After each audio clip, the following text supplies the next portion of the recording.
L'Alchimiste. Voilà vraiment un livre dont j'ai souvent entendu parler, dont tout le monde me disait qu'il était génial et dont j'aurais jamais cru en parler un jour. Et pourtant, je l'ai lu il y a pas si longtemps et... oh mon Dieu, ce fut un tel coup de cœur!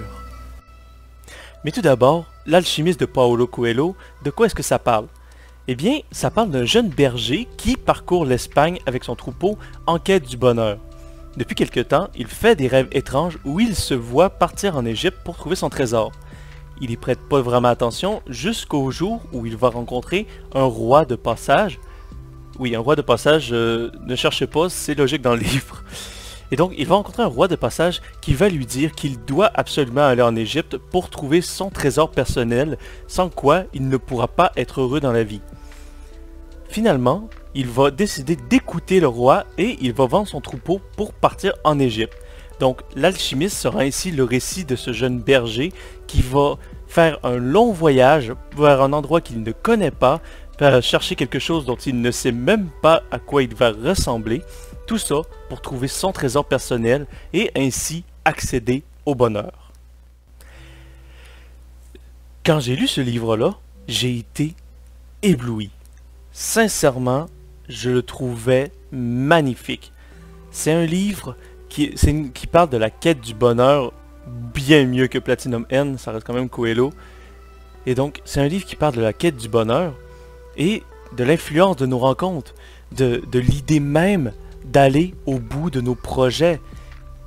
Parce que le protagoniste, à plusieurs moments, se dit « Je suis heureux actuellement avec mes moutons, pourquoi je perdrais tout ce que j'ai en quête de quelque chose que je n'ai pas et que je ne sais même pas s'il existe. » Et pourtant, il fait le pari et il va partir, mais dans un pays étranger. À plusieurs moments, il va perdre ce qu'il possède, se refaire de nouveau. Quelquefois même, son voyage ne va pas durer quelques jours, il va s'étaler sur plusieurs années. Et donc, c'est vraiment de voir comment le protagoniste évolue aussi. Comment cet homme qui n'était qu'un jeune berger va devenir quelque chose d'autre. Il va évoluer avec ce voyage. Et pourtant, à plusieurs moments, il se dit « Ça va, maintenant, j'ai trouvé mon bonheur. » Mais on va quand même lui dire « Non, continue. Tu peux t'arrêter là, tu peux garder ce que tu as, mais tu ne sauras jamais ce que tu as perdu et tu ne seras jamais comblé tant et aussi longtemps que tu n'auras pas trouvé ton trésor personnel. » Et quand on comprend à la fin qu'est-ce que c'est son trésor personnel, on se dit juste « Waouh !» Surtout que ce livre-là nous parle à nous-mêmes en fait. Quand on le lit, on voit ce que l'auteur veut dire. On voit qu'il nous demande de partir nous-mêmes à la quête du bonheur. Alors non, notre quête du bonheur n'est pas nécessairement de partir en Égypte pour trouver un trésor caché, mais c'est simplement que la vie est pleine de surprises, la vie est pleine d'imprévus, et la vie n'est pas faite pour rester sur nos positions et ne pas changer. Nous changeons constamment, et ce n'est pas en restant sur nos positions que nous pourrons être des êtres accomplis. Les voyages nous font évoluer, les voyages nous font grandir, et je pense que c'est la meilleure illustration de l'expression « L'important, ce n'est pas la destination, l'important, c'est le voyage ». Clairement, c'est pas le genre de livre qu'on lit vite fait et qu'on lit d'un œil distrait, c'est le genre de livre que on doit être dedans et que l'on doit savourer. C'est aussi le genre de livre qui fait énormément réfléchir.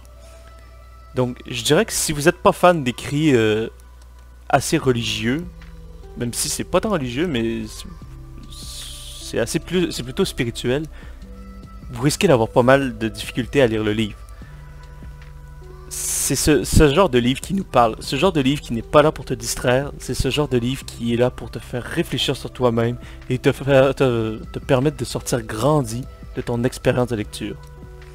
Donc, je recommanderais fortement ce livre aux littéraires, c'est-à-dire les personnes qui sont vraiment fascinées de littérature ou les étudiants en littérature. Les étudiants dans le domaine social aussi, puisque c'est comme j'ai dit, c'est un livre qui m'est souvent demandé par des étudiants en sociologie.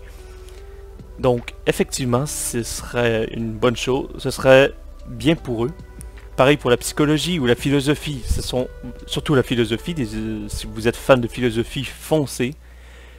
Par contre, je recommanderais vraiment pas le livre à des gens qui ont moins d'habitude. Par exemple, des élèves au secondaire ou des gens qui lisent une fois par mois.